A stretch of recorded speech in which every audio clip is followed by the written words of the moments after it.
Today we're talking about things that fly.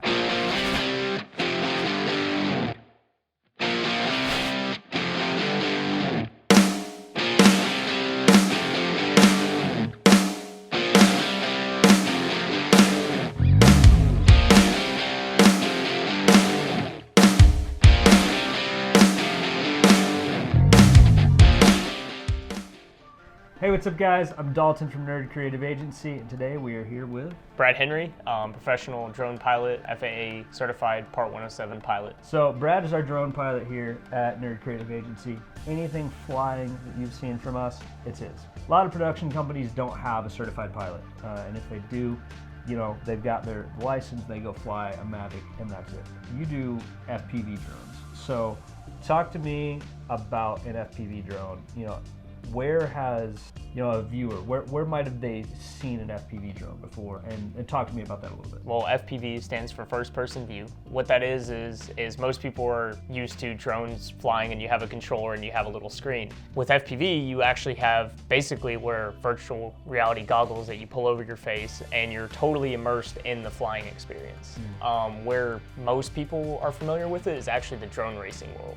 That's where it originally started from, more commonly, and then I started taking them and mounting GoPros to them, or even higher end cameras than that, and using them to film fast-paced moving objects, things like that. It gives you a more immersive experience.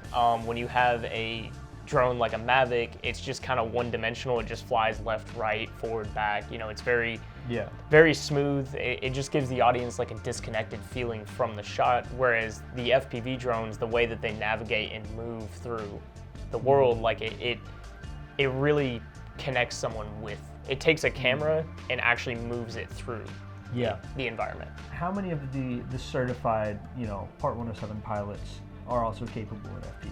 I mean, probably not that many. There's really not. I mean, I would probably say definitely less than 10%. That's being pretty conservative. Most of the people who have flown FPV drones just do it more recreation and on the hobby side, and they don't do it typically for filmmaking at all or any sort of commercial work or anything. It's just strictly guys going out in their backyard having fun, going to the park.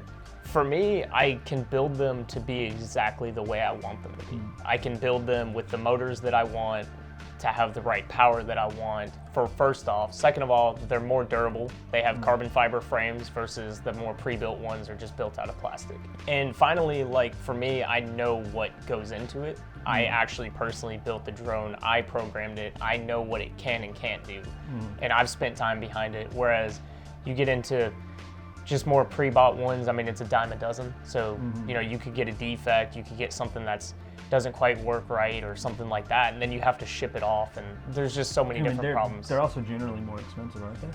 Yeah, they're easily double, if not almost 3 times the price. And you're getting sometimes even less image quality for the same drone. So for me, I come from, you know, the Mavics and then, you know, shooting regular mirrorless cameras and things like that. So, I mean, of course there is kind of the stigma against the GoPro quality, but I think a lot of that came from the newer GoPros, from like the Hero 4 to like the 8.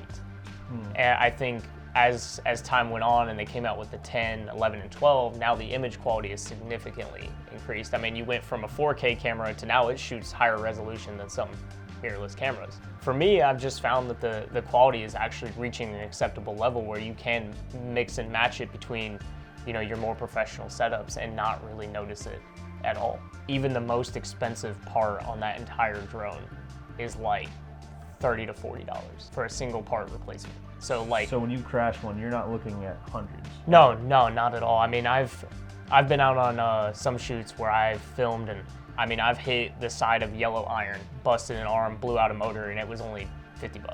That's insane. And that was, you know, full speed hitting an empty bucket, basically. You know, and so with that, like, having a more durable drone ensures that, I won't have to be out, you know, $1,000 or $2,000 if something crashes. I mean, 99% of the time, when I'm flying at the parks and just having fun, just goofing off, and there's no risks involved, like, I beat the snot out of them, and I just go flip them right back over and take right back off. I mean, they're workhorses. They're not these fragile things that most people think of when they think of a drone. One thing that is really limited on a camera's movement is the fact that it's tied to a person. You can't take your camera and bring it under a car and go up over the car and then around a group of people and like not have some crazy expensive system to create that. Drones, they can get so small that you can fly through, you know, in between someone's legs. You can fly under their chair. You can fly through, I remember I was flying through the warehouse and I literally flew through like a metal rack, the shelving itself. And like, it gives you so much creative options to be able to show things in different ways. Like for instance, the warehouse, we were demonstrating the space. We're taking a viewer through the walkthrough of their facility. And then in a music video, now we're in the chaos, we're in the excitement, we're in the actual emotion tied to it. And it allows you to be able to creatively move around the space. And these drones, they don't hover for you.